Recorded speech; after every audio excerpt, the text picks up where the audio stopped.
오늘 우리가 살펴볼 내용은 이제 세 번째 마지막 내용입니다. 우리 최고의 행복 속에서 구하신 하나님의 영광에 대한 세 번째 내용인데요. 이 내용은 오늘 마지막 세 번째 내용이지만 세 번째로 끝나는 것은 아닙니다. 계속해서 시간이 될 때마다 이 부분은 중요하기 때문에 말씀을 또 드릴 것입니다. 오늘 세 번째로 하고 또 여러분에게 드려야 될 말씀들이 너무 많기 때문에 다른 준비한 내용들도 말씀을 전하도록 하겠습니다. 오늘 마지막 내용은 전체적인 내용들을 종합해서 첫 번째 드렸던 설교와 맥을 같이 해서 마지막 이 전체를 싸는 내용이 오늘 마지막 내용입니다. 여러분 지난 시간에 우리가 첫 시간에 제가 여러분에게 말씀을 드렸던 것이 신명기 10장을 가지고 말씀을 드렸습니다. 신명기 10장에서 12절 결산제 말씀에서 5가지 하나님께서 우리 가운데 요구하시는 것이 있다고 말씀을 드렸습니다. 첫 번째는 경외하라, 두 번째는 행하라, 세 번째는 사랑하라, 네 번째는 사모하라, 다섯 번째는 지키라는 요구를 하셨습니다. 하나님의 법의 요구예요. 우리 가운데 그런 걸 요구를 하나님께서 하신다고 하십니다. 그런데 문제는 13절 말씀에서 그 요구가 우리 가운데 부당하거나 또 우리를 옥죄거나 또 우리를 제한하기 위해서 하신 것이 아니라는 사실을 우리는 알게 됩니다. 13절 말씀에서 왜냐하면 너의 행복을 위하여 라는 말 때문에 그래요. 이 부분을 이해가 되지 않으면 정말 신앙생활이 힘듭니다. 제가 앞서 두 번이나 여러분에게 말씀을 드리고 계속해서 말씀을 오늘도 세 번째 말씀을 드리고 또한 앞으로도 말씀을 드리고 전에도 말씀을 드렸던 이유가 무엇이냐면 우리의 신앙의 동기는 자발성입니다. 우리 신앙의 동기는 기쁨과 즐거움을 가지고 하는 것입니다.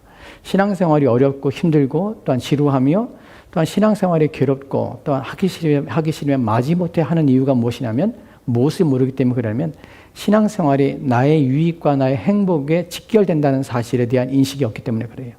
이 부분이 정말 중요해요. 오늘날 사람들이 교회에 와서 하나님 말씀을 듣습니다. 각각의 이유를 가지고 하나님 말씀을 듣고 각각의 이유를 가지고 하나님을 섬깁니다. 근데 그 섬김의 동기가 무엇이냐는 부분에서 하나님의 말씀 속에서 우리는 그 원리와 동기를 찾아내게 되는데 그 원리와 동기 속에서 가장 중요한 부분이 무엇이냐면 우리의 행복과 직결된다는 사실이에요. 이 부분을 놓치게 되면 여러분이 평생 신앙생활, 남은 신앙생활이 이 땅에 사는 사람들이 괴로울 수밖에 없습니다. 왜 매일매일 예배하는가? 왜 우리는 하나님을 찬양하며 하나님을 높이며 그런 것이 왜 즐거움이 되는가 하는 부분에 대하여 이해가 돼야 돼요. 그 이해는 어떻게 오냐면 성령을 통해 오게 돼요. 그래서 그 부분에 대하여 정말 행복이 어떻게 하고 행복의 궁극이 무엇인가 하는 부분을 오늘 말씀을 드릴 것이에요. 궁극적으로 하나님 우리를 어떻게 행복하시게 하는가 하는 부분을 오늘 말씀의 마지막 부분에서 여러분에게 말씀을 드릴 것이에요.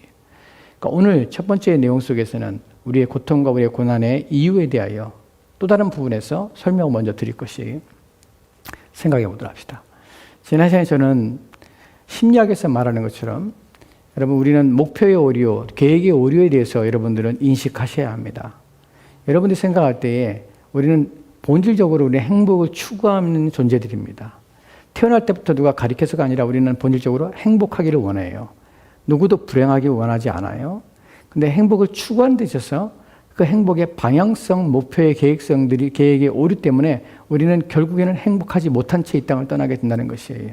왜냐하면 손에 쥐고자 해서 저걸 가지면 내가 행복하다고 생각했는데 추구하고 갖고 나서 성취하고 난 후에 그 행복이 유지되는가 하는 부분에서 그렇지 않다는 것이에요. 왜냐하면 우리 안에는 무엇이 존재하냐면 우리 안에는 쾌락의 적응이라는 우리의 마음의 생각들이 그것에 쉽게 적응되어 더 이상 기쁨을 얻지 못하는 상태가 되어버린다는 것이에요. 그것이 우리의 범죄하고 타락한 우리가 무엇에도 우리가 만족하지 못하는 이유가 바로 그것입니다. 철학자들은 그러죠. 인간의 마음은 무엇에도 채울 수 없는 텅 빈 공간과 같다고 그래요. 왜 그럴까요? 왜냐하면 끊임없이 요구하지만 그것을 도달하면 도달할수록 계속해서 목말라 한다는 것이에요. 그렇게 되면 행복할지는 보이지만 그렇지 못하다는 것이에요. 한 예를 들을게요.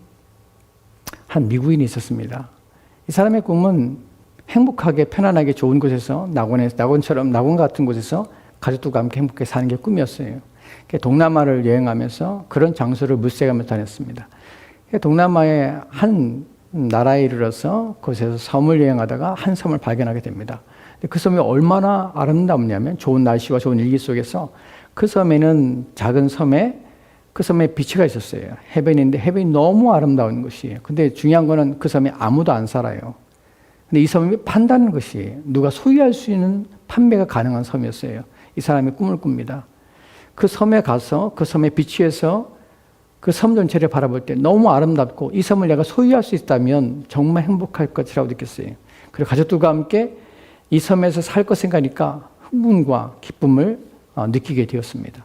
그래서 자신이 가지고 있는 전 재산을 다 팔아서 그 섬을 사게 됩니다. 자기의 섬이에요. 누구도 올 수 없는 자기의 섬이에요. 자기만의 비치가 있고 지는 석양을 바라보며 그것을 그 아름다움을 혼자 만끽할 수 있는 유일한 장소예요. 그 꿈을 가지고 그 섬을 사서 자신의 아내와 함께 그 섬에 들어갑니다. 그리고 집을 지었습니다. 그리고 이제 생계를 이제 해야 되기 때문에 거기에 또 방을 둡니다. 그래서 여행객들을 맞이해서 그것으로 자신의 생계를 유지하고 자신은 그 아름다운 자연 환경과 또한 저녁 노를 바라보며 매일매일 행복을 꿈꾸며 그렇게 지내왔습니다. 몇 년간 그는 정말 행복하고 파라다이스에 사는 것처럼 느꼈습니다. 그런데 몇 년이 지난 후에 불행이 시작되었습니다. 매일매일 저녁에 보는 그 아름다운 것들이 이제 더 이상 감흥이 되지 않습니다. 왜 그럴까요? 쾌락의 적응 때문에 그렇죠. 또 다른 문제는 그 섬에 아무도 사람이 살지 않았지만 거기에 살고 있는 곤충이 있었습니다. 그것이 뭐냐면 불개미예요. 그럼 불개미 한번 물려보셨습니까? 우리 주변에도 있어요. 저는 몇 번 물려봤는데 이게 가려움증이 보통이 아닙니다. 막 부풀러 오르는 것도 그렇고 그게 한 2, 3주 갑니다. 고통이. 그 불개미를 처치하지 못하는 것이 그 고통만이 아니라 그 섬에서 독립적으로 그 아름다운 빛을 자기만 소유하고 자기 가족들과 행복하게 살 줄 알았는데 자녀를 4명이나 낳았는데 그 아이들이 아프기 시작하는 것이에요. 그 때문에 이 사람은 밤이건 낮이건 새벽이건 상관없이 아이들을 데리고 보트를 타고 2시간에 걸쳐서 육지로 가야 된다는 사실이에요. 또 하나는 이 사람은 섬이기 때문에 물이 없습니다. 그러니까 비가 오지 않으면 이 사람 먹을 물, 마실 물이 없게 된 것이에요. 사실 그것은 자기가 낙원이라고 했겠지만 결국 몇 년이 지나지 않아서 그 사람은 그 섬을 팔아버리고 나올 수밖에 없었습니다. 왜 그럴까요? 목표의 오류입니다. 우리는 어떻게 하면, 어떤 일들을 하면, 어떤 것을 소유하면 그 겉모습을 보고서는 우리는 그것에 환상에 빠져버립니다. 그리고 행복을 줄 것처럼 생각하는 것이에요. 여러분 결국 그렇지 않습니다. 왜 그렇지 않을까요? 첫 번째, 인간은 결코 행복할 수 없다는 것은 첫 번째는 무엇이냐면 인간은 무엇으로도 채울 수 없는 빈 공간 같은 마음을 가지고 있기 때문에 그래요. 왜 그렇습니까? 쾌락의 적응 때문에 그래요. 그래서 어떤 것들도 지속적으로 행복하게 만들 수 없어요. 첫 번째 문제입니다. 두 번째 문제는 인간은 끊임없이 목표를 수정하며 그 욕구가 멈추지 않는다는 데 문제가 있습니다. 인간은 죽을 때까지 행복을 추구하며 살아요. 그것을 멈추지 못하는 문제 속에 갇혀 있는 것이에요. 멈추지 않는, 즉 멈추거나 생각하거나 수정할 수 없는 목표의 오리를 끊임없이 인간은 가지고 자기의 행복을 위해 끊임없이 달려갑니다. 그것이 인간이 가지고 있는 가장 큰 문제죠. 그래서 폭주기관 차처럼 브레이크가 상실된 여자처럼 끊임없이 이것저것을 다니며 이것저것으로 행복을 얻으려 추구하며 갑니다. 두 번째, 그러나 그 도달한 지점마다 그는 꼭 실망하게 되고 행복을 얻을 수 없습니다. 그것이 인간이 빠지고 있는 큰 오류입니다. 이 문제, 인간만이 가지고 있는 문제가 아니라 이 인간의 타락으로 말미암아서 마음속에 있는 그 욕구라는 에피디미아라는 이 온전하고 바르며 참된 것을 추구할 수 있었던 그 기능이 상실되어서 인간이 이렇게 비참한 상태에 놓여서 어디에서도 참된 행복, 영원한 행복을 구할 수 없는 비참한 상태에 빠지게 된 것은 인간만의 문제가 아니라 인간의 타락으로 말미암아서 온 자연 만물들이 함께 고난을 당하고 고통을 당하고 있다고 성경은 말씀하고 있습니다. 이 부분에 대하여 로마서 8장에 보면 20절과 21절 말씀 이렇게 기록됐습니다. 같이 읽도록 합시다. 시작. 피조물이 험한데 굴복하는 것은 자기 뜻이 아니요 오직 굴복하게 하시는 이로 말미암아 그 바라는 것은 피조물도 썩어짐의 종노릇한 데서 해방되어 하나님의 자녀들의 영광의 자유에 이르는 것이니라. 아멘. 본문에 보면 피조물이 험한데 굴복한다 합니다. 근데 자기의 뜻이 아니에요.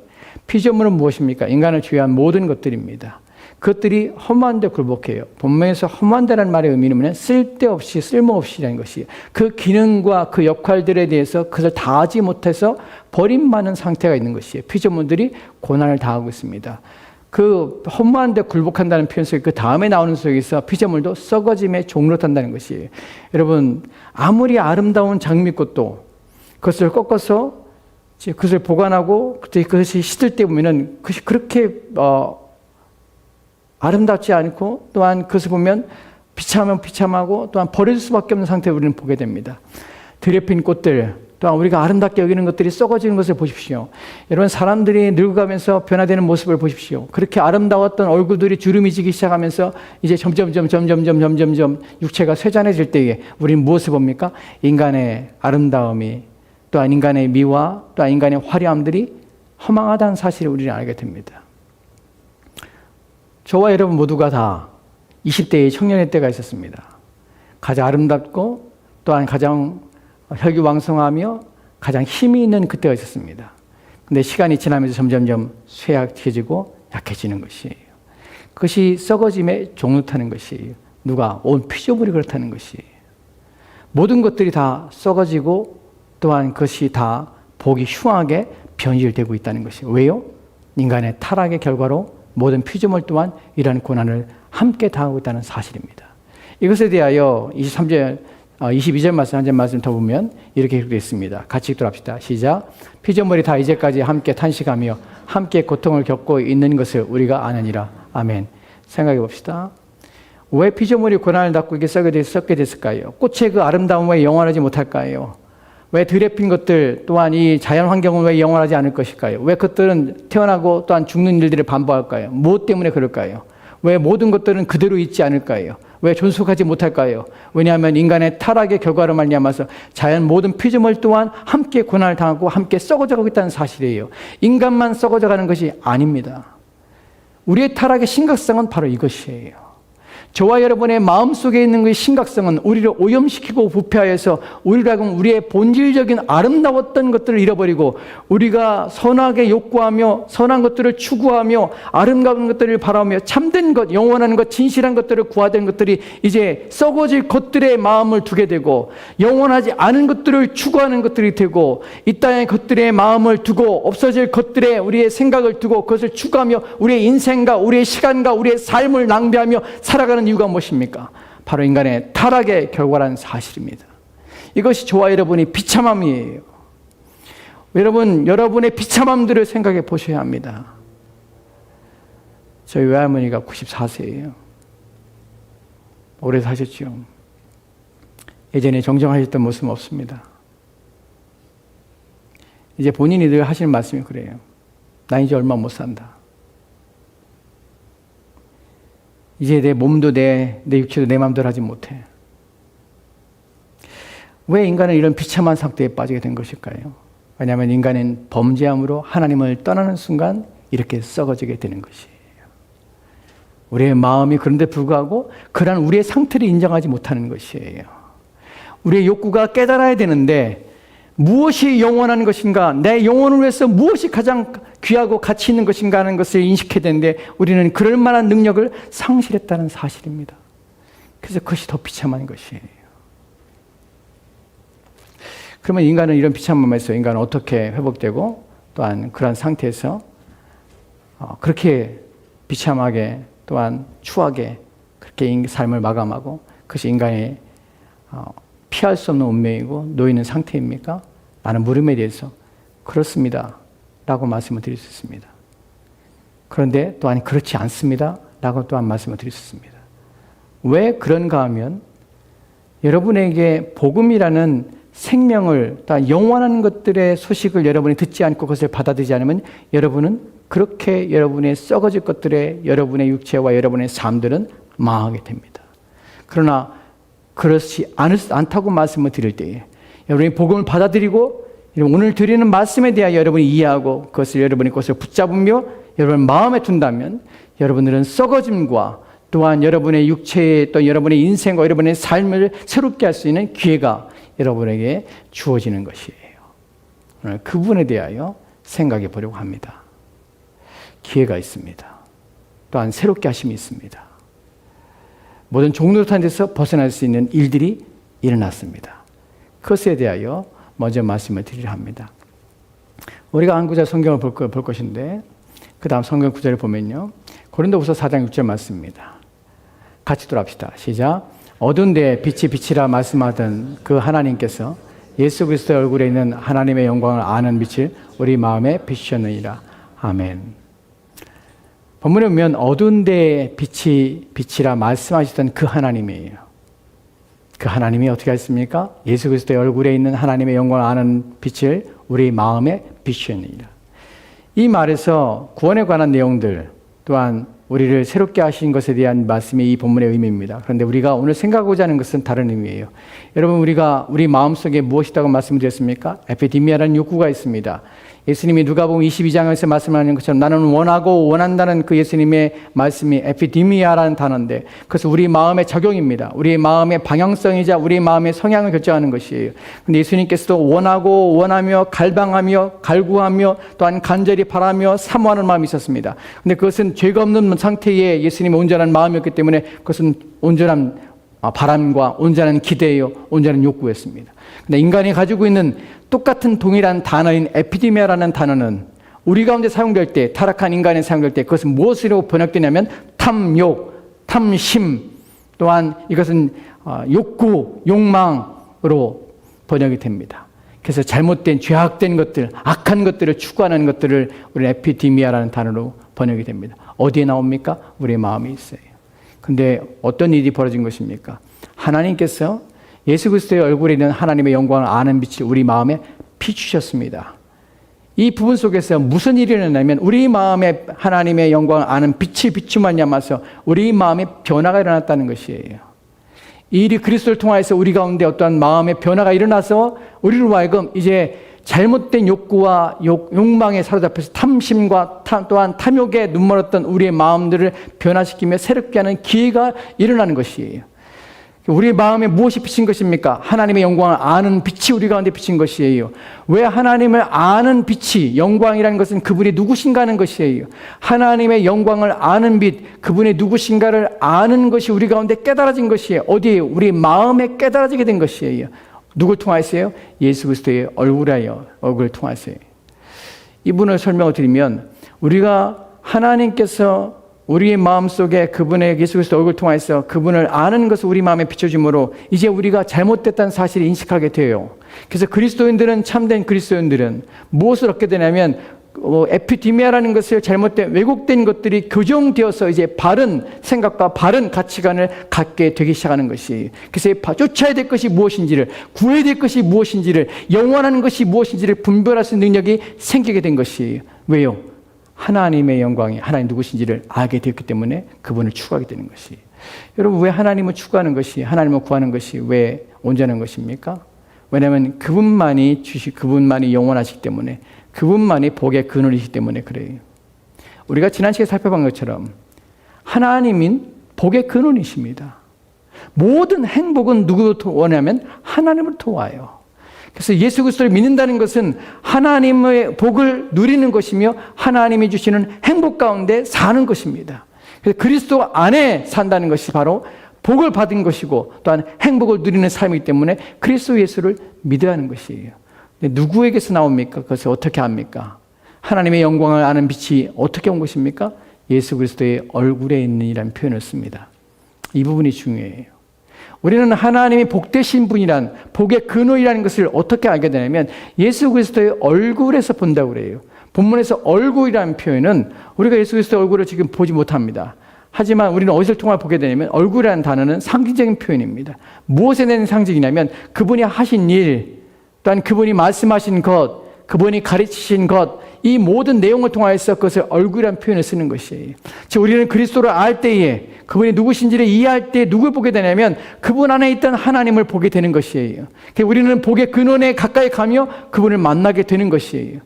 이 부분에 대하여 예수님이 무엇을 하셨으며 어떻게 우리 가운데 말씀하셨으며 어떤 일을 통하여서 그 일을 하셨는가 하는 부분이 우리 가운데 중요합니다. 우리의 복은 예수 그리스도의 얼굴 안에 있는 얼굴을 통해서 하나님의 영광을 보게 되므로 우리의 마음이 변화되고 어그러진 것들이 회복되며 고쳐지게 되므로 우리는 참된 것을 추구하게 되게 되고 그로 말미암아서 우리는 복된 삶을 살게 되는 것이에요. 이 부분에서 그리스도께서 하신 일이 무엇인가 하는 부분에 대한 것으로 생각해 봐야 합니다. 그럼 그리스도는 무엇을 하셨습니까? 이 부분에서 하나를 한 문장으로 요약을 하면 우리가 이사야서 61장 1절 말씀은 이렇게 기록되었습니다. 같이 보도록 합시다. 시작. 주 예수 여호와의 영이 내게 내리셨으니 이는 여호와께서 내게 기름을 부으사 가난한 자에게 아름다운 소식을 전하게 하려 하심이라. 나를 보내사 마음이 상한 자를 고치며 포로된 자에게 자유를 갇힌 자에게 노임을 선포하며. 아멘. 본문에 보면 주 여호와가 이사야 선지자가 얘기하는 것이에요. 주 여호와의 영이 내게 내리셨다고 합니다. 즉 성령이 그에게 임하셔서 그가 예언의 말을 하고 있는 것이에요. 어떤 일이 있을 것이라고 예언했냐면 이는 여호와께서 내게 기름을 부으사 자신에게 기름 부었다는 것이 아니에요. 오실 메시아에게 기름을 부으신 것이에요. 그래서 무엇을 하시냐면 그분이 가난한 자에게 아름다운 소식을 전하게 한다고 그래요. 가난한 자에게 아름다운 소식이에요. 이것은 더러운 소식이 아니에요. 귀찮은 소식이 아니에요. 악한 소식이 아니에요. 불행한 소식이 아니에요. 아름다운 소식이에요. 그래서 우리는 그리스도를 통하여 주시는 그 말씀이 우리는 복음이라고 표현하는 것이 복된 소식이라고 말한 이유가 바로 여기 있습니다. 그분을 통하여 오는 소식은 우리의 영혼을 살며 우리로 하여금 참된 행복에 들어가게 하는 길을 그분이 보여주기 때문에 아름다운 소식인 것이 누구에게 줍니까? 가난한 자에게예요. 여러분 여기서 가난이라는 것은 돈이 없는 자가 아니에요. 재물을 소유하지 못한 자가 아니에요. 본문에서의 가난이라는 것은 마음이 가난한 자예요. 무엇에 대하여? 자신의 삶을 돌아보니까 자신의 인생을 열심히 살다 보니까 이렇게 사는 것이 옳지 않다는 사실을 인식하게 되는 것이에요. 내가 이렇게 사는 것이 나를 행복하지 못하겠다는 사실을 깨닫게 되는 것이에요. 오늘날 사람들이 행복을 추구하고 있지만 어디서도 참된 행복을 구하지 못하기 때문에 그렇게 살다가 방황하면서 이것이 아닌데라는 생각과 그 고민 속에서 고통하면서 괴로워하는 마음을 가지고 있는 자들을 성경에서는 가난한 자라고 합니다. 그런 자들에게 참된 행복이 무엇인지 그들이 추구할 것이 무엇인지를 깨닫게 하시는 것이에요. 주님이 그래 오신 것이에요. 그들에게 무엇을 참된 길을 보여주시기 위해서 오신 것이에요. 그래서 그분이 오셔서 전하게 해서 나를 보내사 마음이 상한 자를 고치시는 것이 가난한 자는 마음이 상한 자예요. 그리고 포로된 자에게 자유를 갇힌 자에게 노임을 줍니다. 본문에서 포로된 자는 감옥에 있는 자입니까? 죄를 짓고 감옥에 있는 자입니까? 아니에요. 그가 갇혀있는 것이 그의 영혼이 갇혀있는 것이 타락한 인간 모든 인간은 다 갇혀있는 상태예요. 그게 보지 못하는 것이에요. 여러분이 하나님 믿기 전에 여러분이 하나님 알기 전에 여러분 마음속에 하나님에 대한 생각과 하나님에 대한 여러분의 마음속에 하나님을 추구하며 그런 마음이 전혀 없었습니다. 성경 뭐라고 말씀하고 있냐면 우리가 하나님을 찾기 이전에 우리가 하나님 믿게 된 것은 하나님께서 우리 가운데 그분에 대한 생각과 마음을 주셨기 때문에 우리가 그분을 찾게 되고 그분을 또한 구하게 되며 또한 그분을 원하게 되는 것이에요. 그분을 믿을 수 있는 것은 오직 그분의 은혜 때문에 그렇습니다. 하나님께서는 그런 자들에게 은혜를 베푸시고 고난 자들에게 포로된 자에게 갇힌 자에게 자유함을 주시는 것이 우리 마음에 자유가 생기는 것이 무엇에 대한 자유?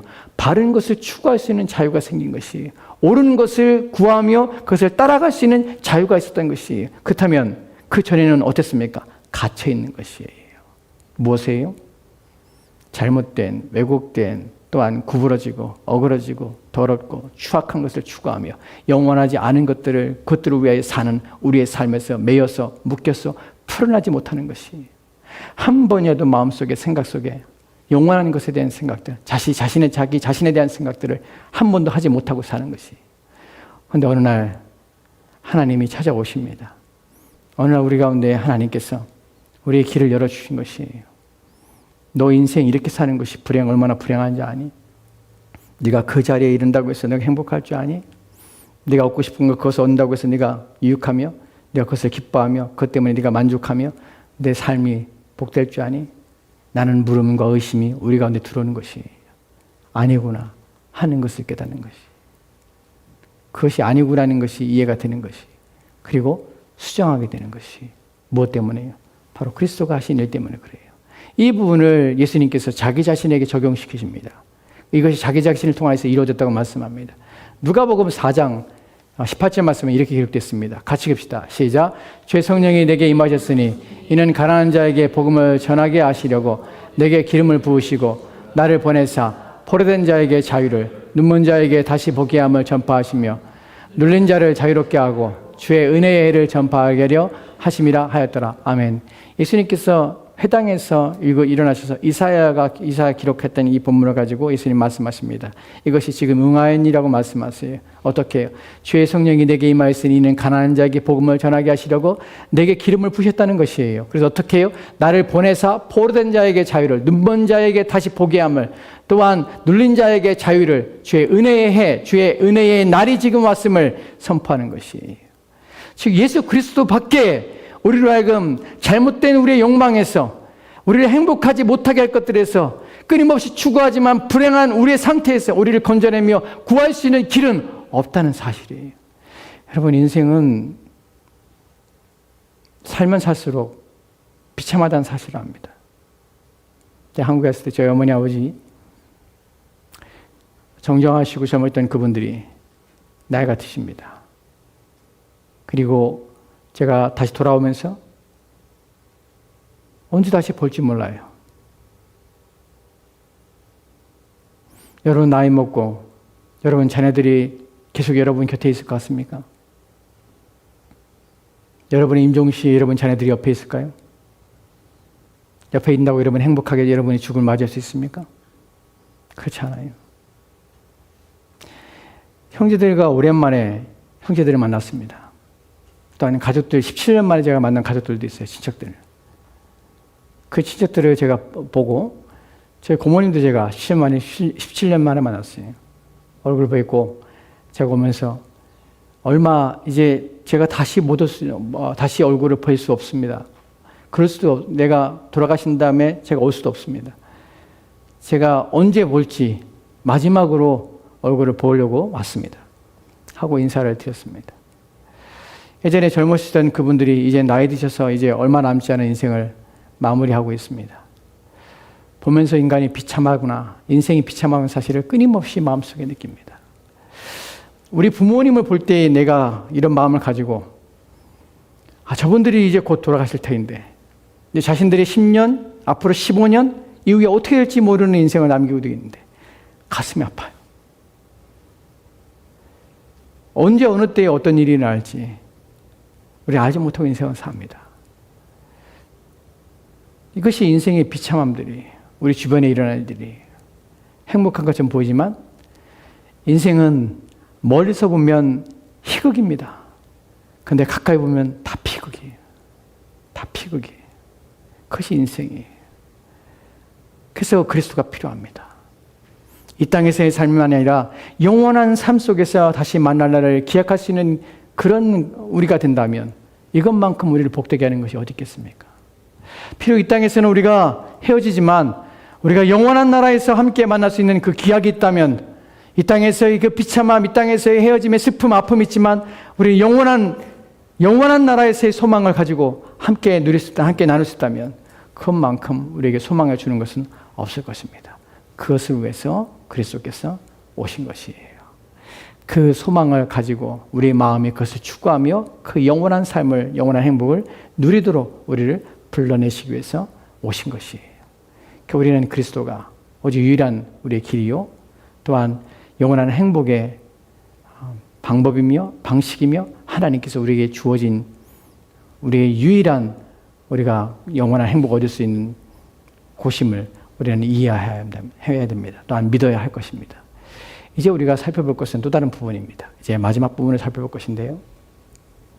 마지막 부분에서 두 가지 질문을 여러분에게 드리려 합니다. 첫 번째 질문은 것입니다. 첫 번째는 인간은 어떻게 행복을 얻으며 그 행복은 어떻게 오는가 하는 것입니다. 여지껏 말씀드린 것처럼 인간의 행복은 그리스도 없이 행복을 여러분이 얻을 수 없습니다. 여러분은 행복하려고 합니다. 저도 행복하고 싶어 합니다. 끊임없이 행복을 추구합니다. 매일매일 행복했으면 합니다. 그런데 매일매일 사는 동안에 그 짧은 행복을 누리면서 그것 때문에 우리는 마치 마약처럼 그 행복에 취하여서 우리 인생을 살지만 그것으로 우리는 족하지 않습니다. 그래서 우리 인생은 불행한 것이, 여러분 생각해 보십시오. 오래 사는 것이 행복하다고 생각하십니까? 그렇지 않아요. 여러분 아시죠? 7년 전에 104세 먹은 호주의 한 할아버지가 자식들을 불러놓고 나 죽고 싶다. 제발 나를 죽게 해줘. 호주에서는 존엄사가 허용되지 않기 때문에 존엄사가 허용된 나라에 가서 가족들과 마지막 작별 인사를 합니다. 나에게는 더 이상 어떠한 기쁨도 없다. 나는 더 이상 어떠한 행복을 누릴 수가 없어. 내가 지금 104세의 이 나이에 나에게는 더 이상 꿈도 없고 소망도 없을 뿐만 아니라 너희들조차도 나에게는 행복을 주지 못해. 내 인생은 너무나 비참해. 하루하루 사는 것이 내게는 지옥과 같아. 더 이상 나를 힘들게 하지 마라. 그래서는 마지막 존엄사를 선택하게 됩니다. 그리고 가족들에게 앞에서 마지막 인사를 하고 그렇게 떠나요. 그게 인생이에요. 나이 먹어가면 뭐하세요? 여러분 행복할 줄 아세요? 그렇지 않아요. 우리 어르신들 계시지만 하루가 얼마나 긴지 아십니까? 나이 먹고 힘이 없으면 여러분 인생은 사는 것이 얼마나 지친 줄 아십니까? 여러분이 움직이지 못하는 그때가 되면 여러분 어떨 것 같습니까? 무엇이 여러분의 행복을 줄 것 같습니까? 여러분이 더 이상 입맛을 느끼지 못하고 여러분의 몸과 여러분 수족이 여러분 마음대로 움직이지 못하는 그때에 여러분은 그때의 인생은 비참함이구나 라는 것을 깨닫게 됩니다. 그러나 그리스도 예수 안에 있는 자들은 결코 그렇지 않습니다. 인생의 마지막에 올 때도 내가 그토록 만나고 싶으며 내가 보고자 하는 내가 가고 싶은 그 나라가 가까이 옴 때문에 마음의 위로가 됩니다. 그리고 기뻐할 수가 있습니다. 늙어가는 것이 비참하지 않아요. 왜냐하면 나의 늙어감은 나의 이 나이 먹고 나의 쇠함은 점점점 그리스도 앞에 가는 기회가 되는 것이에요. 이제 영원하신 그분 앞에 가며 영원한 새로운 생명의 옷을 썩지 아니하며 또 없어지지 아니할 그 육체를 얻을 수 있는 그 길에 내가 가게 되는 것이에요. 그것이 신자가 나이 먹으면서 받는 위로입니다. 우리 육체는 쇠하지만 우리 마음은 후패하지 않아요. 날마다 새로워집니다. 그 신자가 가지는 위로예요. 인간은 어떻게 행복을 얻으며 행복을 어떻게 오는가 하는 부분에서 우리는 그리스도 예수를 밖에는 없다는 사실을 말씀을 드립니다. 또 하나, 여기 중요한 내용이 하나 있습니다.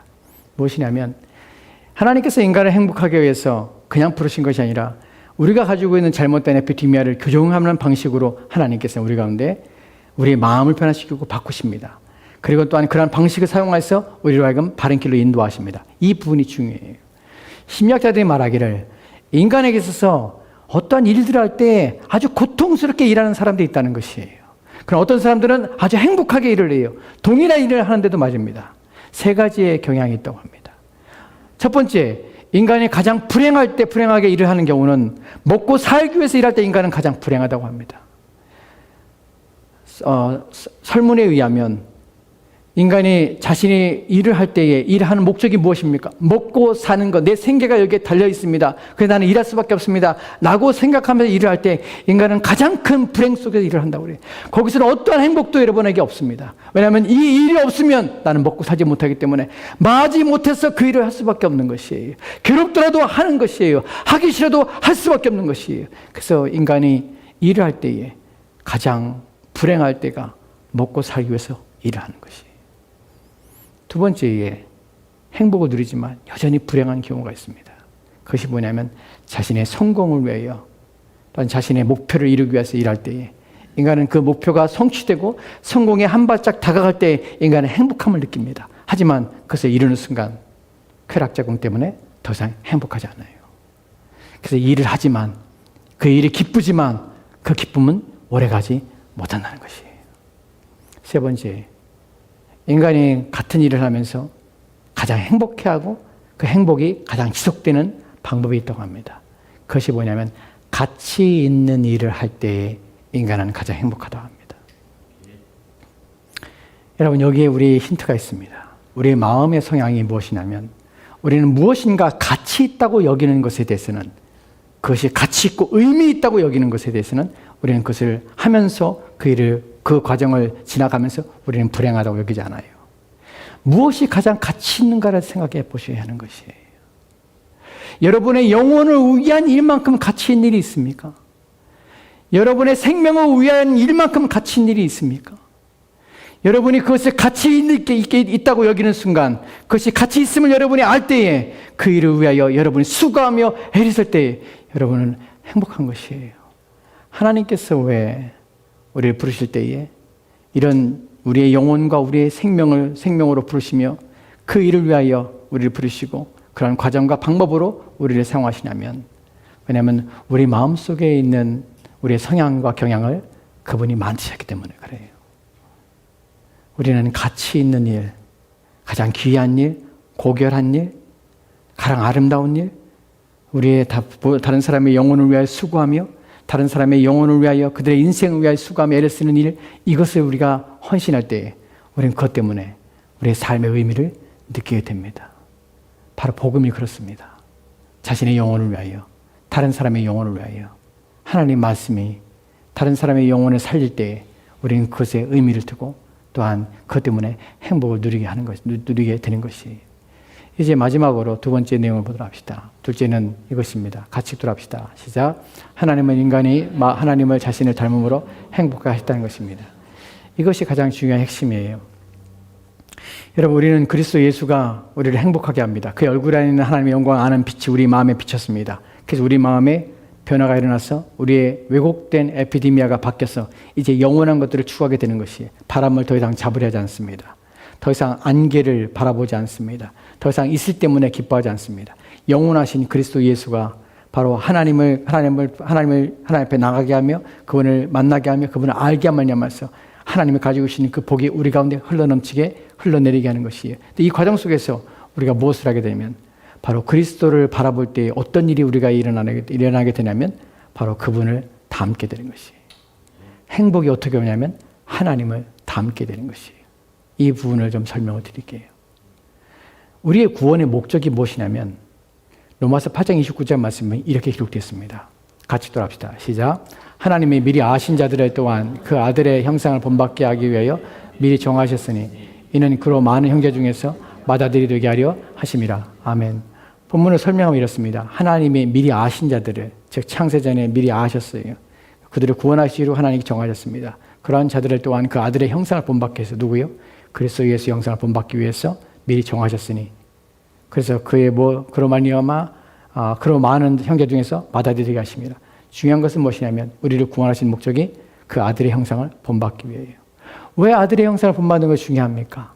예수 그리스도의 형상을 본받는 것이 중요합니까? 모든 그리스도인이 되는 순간 하나님께서 우리가 요구하신 것이 있습니다. 무엇이냐면 하나님 말씀에 순종하라는 것이에요. 아까 우리가 살펴봤던 신명기 10장의 12절과 13절 말씀에서 너희는 나를 경외하라, 너희는 내 앞에서 바르게 행하라, 너희는 나를 사랑하라, 너희는 나를 섬기라, 또 너희는 나의 말씀을 지키라 라고 말하는 이유가 무엇입니까? 그 하나님의 말씀이 무엇을 상징하냐면 하나님의 성품과 속성을 상징합니다. 우리는 그 말씀을 지킬 때 어떻게 우리의 마음이 바뀌게 되냐면 우리의 영혼과 우리의 마음과 우리의 생각들이 누구를 닮게 되냐면 하나님을 닮게 되는 것이에요. 그분이 누구십니까? 그리스도 예수를 보게 되는 것이, 그분을 닮는 것이. 하나님의 법은 하나님의 성품과 속성을 우리 가운데 대변합니다. 그 말씀을 지키는 것은 그냥 단순히 말씀을 지키는 것이 아니에요. 그 말씀을 지키며 따라가는 때에 여러분의 마음에 그분의 형상을 닮아가게 되는 것이, 바뀌어가게 되는 것이. 이것을 고린도후서 3장 18절 말씀에 이렇게 말하고 있습니다. 같이 봅시다. 시작. 우리가 다 수건을 벗은 얼굴로 거울을 보는 것 같이 주의 영광을 보매 그와 같이 형상으로 변화하여 영광에서 영광이 이르니 곧 주의 영으로 말미암으리라. 아멘. 이 말씀들, 이런 것들이 성경을 안 읽으면 어려워요. 이 부분이 뭘 말하는지 이해가 안 되죠. 우리가 다 수건을 벗은 얼굴로 거울을 보는 것 같이 봅니다. 거울을 보는 것 같이 앞에 있는 것처럼 보는 것이에요. 같이 보는데 누구를 보면 주의 영광을 보는 것이에요. 주의 영광을 보니까, 그리스도의 영광을 보니까 어떻게 돼요? 그와 같은 형상으로 변화되는 것이. 본문을 본다는 것은 그냥 보고만 있는 것이 아니에요. 그분을 보고 그분을 닮아가는 것이에요. 그분이 어떻게 했는지, 그분이 어떤 일들을 했는지, 그분이 말씀이 무엇인지를 보는 것이에요. 볼 때에 그분의 말씀을 순종하며 따라갈 때에 우리 마음속에 무엇이 일어나면 그분을 닮음이 나도 모르게 생기는 것이에요. 여러분, 자녀는 어떻게 자라나면 자기 아버지의 뒷모습을 보고 자녀가 자랍니다. 자녀는 자기 아버지의 뒷모습, 뒷발자국을 보면서 자기도 닮아가는 것이에요. 왜요? 보기 때문에 그러는 것이에요. 그것처럼 우리가 그리스도를 볼 때에 그분이 누구신지를 알면 알수록 어떤 일이 일어나냐면 우리 또한 그분을 닮아가게 되는 것이. 왜 닮아가는 것 중요하냐면 그리스도와 닮아가는 때에 우리는 하나님과 같은 형상으로 변화되며 그분의 성품을 우리 안에 닮아감으로 말미암아 우리가 그분의 은혜 가운데서 그분과 닮아감으로 그분의 복이, 그분의 행복이 우리의 마음들 가운데 임하게 되는 것이. 왜냐하면 연합되기 때문에 그래요. 본문에서 변화하여 영광으로 영광이 이르니 곧 주의 영으로 성령 말미암아서 이 일이 우리 가운데 일어나게 돼요. 그래서 하나님의 형상에 닮아가면서 그분과 같은 행복과 그분과 같은 복을 우리 또한 누리게 되는 것이. 이것이 연합이에요. 이 부분 나중에 깊이 좀 설명을 드릴 것입니다. 이 복이 얼마나 큰지. 우리가 그리스도 예수와 연합하여서 그 연합된 자로서 우리는 하나님과 또한 연합하게 됩니다. 그래서 우리는 그분의 형상을 담음과 동시에 그분이 있는 복을 우리 또한 누리게 되는 것이. 우리가 가만히 있다고 복이 하나에 떨어지는 것이 아니에요. 하나님 믿는다고 가만히 떨어지는 것이 아니에요. 우리가 그리스도 형상을 통해서 하나님을 닮아가는 것이. 그리스도는 누구의 형상입니까? 하나님의 형상이에요. 그리스도 형상을 닮아갈 때 하나님의 형상을 닮아가는 것이고 그 하나님의 형상 속에 있는 하나님의 가지고 있는 속성이 우리 가운데 자연스럽게 그분의 것이 우리 가운데 들어오게 되는 것이. 그렇지 않으면 아무것도 아닌 것이. 아무것도 일어나지 않아요. 이제 마지막으로 두 구절 살펴볼 것인데 이 내용은 무엇이냐면 그 복이 구체적으로 우리 가운데 어떻게 왔냐 하는 것이. 우리는 무엇으로 기뻐하게 되고 무엇으로 행복하게 될까 하는 부분이에요. 이 부분에서 우리가 살펴볼 성경은 이사야서 61, 그 다음 거 없어요. 이사야서 61장 10절 말씀입니다. 같이 읽도록 합시다. 시작. 내가 여호와로 말미암아 크게 기뻐하며 내 영혼이 나의 하나님을 말미암아 즐거워하나니 이는 그가 구원의 옷을 내게 입히시며 공의의 겉옷을 내게 더하시며 신랑이 사모를 쓰며 신부가 자기 보석으로 단장을 갖게 하였습니다. 아멘.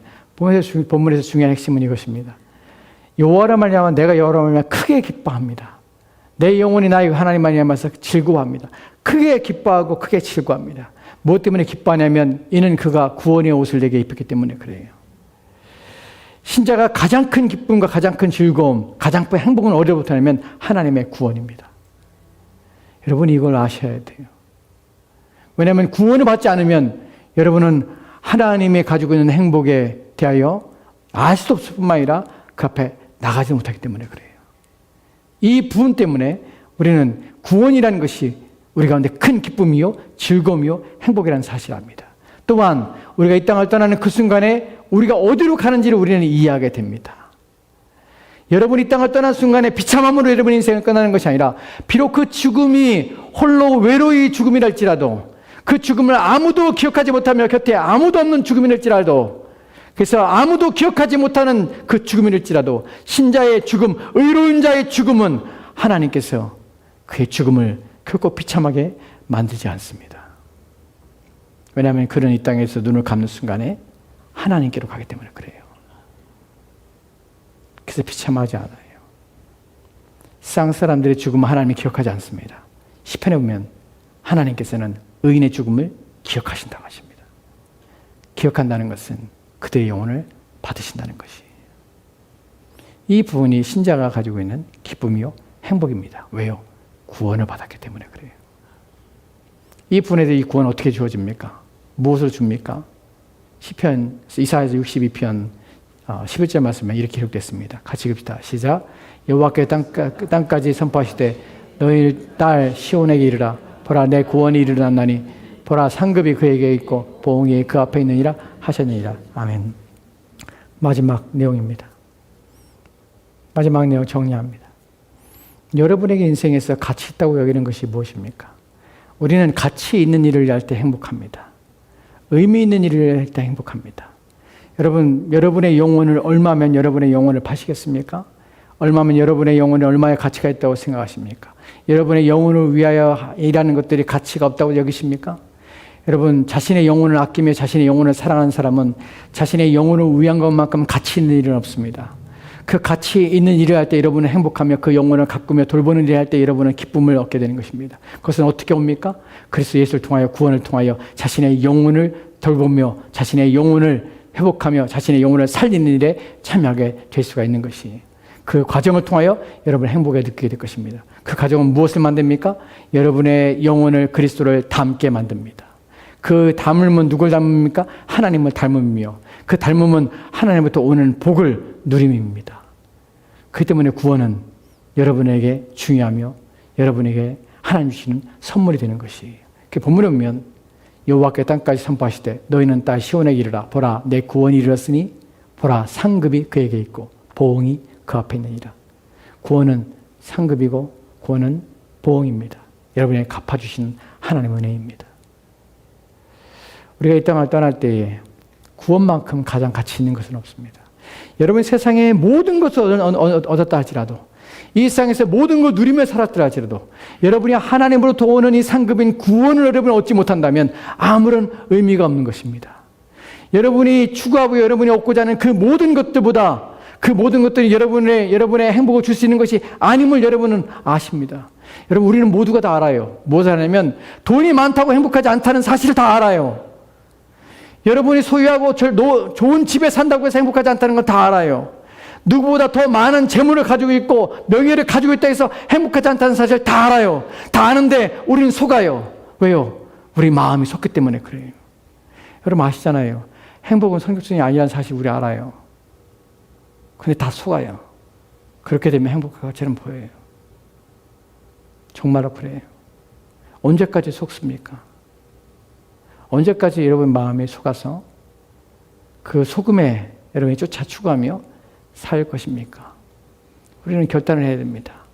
바뀌어야 합니다. 더 이상 우리를 행복하지 못할 것을 끊어버려야 합니다. 멈춰야 합니다. 회개라는 것은 멈추는 것입니다. 돌이키는 것입니다. 누구에게로요? 하나님께 돌이켜서 영원한 것을 추구하며 영원한 행복을 따라 사는 것입니다. 그것이 여러분이 행복할 수 있는 유일한 길입니다. 말씀을 마치려고 합니다. 예전에 드렸던 말씀인데 우리 젊은 청년들이 있으니까 이 말씀하고 마치도록 합시다. 여러분, 청년, 젊은이 여러분, 우리 모두가 젊었습니다. 젊음의 때에 주의할 것이 있습니다. 무엇이냐면 젊음이란 젊음의 가치를, 젊음의 귀함을, 젊음의 고결함과 젊음의 순결함과 젊음의 의미를 모르는 자에게 그 젊음은 사치이자 낭비입니다. 젊음은 하나님께서 그 젊음을 주신 이유는 그 젊음의 때 가장 고결하고 가장 아름다우며 가장 복된 것을 추구하라고 주신 여러분이 주신 선물입니다. 우리 또한 그 선물을 받아들였고 그러나 그것을 헛되게 사용했던 사람도 있고 의미 없이 사용한 사람도 있습니다. 주신 것에 대해 반드시 하나님께서는 요구하십니다. 우리 모두가 우리 남은 생에 얼마인지 우리는 알지 못하지만 그 남은 생애 동안에 우리는 여전히 행복을 추구할 것입니다. 무엇을 여러분의 행복의 기준을 놓고 삼고 살겠습니까? 오늘 주님께서 여러분에게 참된 행복의 길을 열어주셨고 행복의 길은 오직 그리스도 예수밖에 없다는 사실을 인식하십시오. 그분을 닮는 것, 그것이 여러분의 행복이라는 사실을 기억하십시오. 그리고 그렇게 사시기 바랍니다. 기도합시다. 하나님, 오늘 우리가 주의 말씀을 통해서 우리에게 행복의 길을 열어주시고 행복의 길이 무엇인지, 어떻게 우리는 행복해지고 또한 어떠한 일을 통하여서 행복을 누리며 살 수 있는지를 오늘 말씀을 통하여 우리가 배우게 됩니다. 우리가 언제까지 속으며 언제까지 우리의 마음에 있는 죄의 서양 때문에 행복이 아닌 것들을 추구하며 그것들로 치장하며 또한 그것들을 의지하며 그것들이 우리의 장식품이요 우리를 기쁘게 하는 것처럼 우리를 만족해 할 것처럼 생각하며 이끌려 또한 속아 살게 하십니까? 하나님, 우리로 하여금 돌이키게 하시고 보이는 것들과 또한 우리 눈에 우리의 마음에 흡족하는 것들에 대하여 이제 끊어버리고 이제 영원한 것들과 보이지 않는 것들이 주는 행복과 그 기쁨들을 우리가 기억하며 생각하며 그것도 우리의 마음에 두고 그로 말미암아서 영원한 행복 속에 하나님의 은혜를 누리며 사는 우리 모두가 되도록 주여 도와주옵소서. 주께서 우리와 함께하기 원하며 예수님 이름으로 기도합니다. 아멘.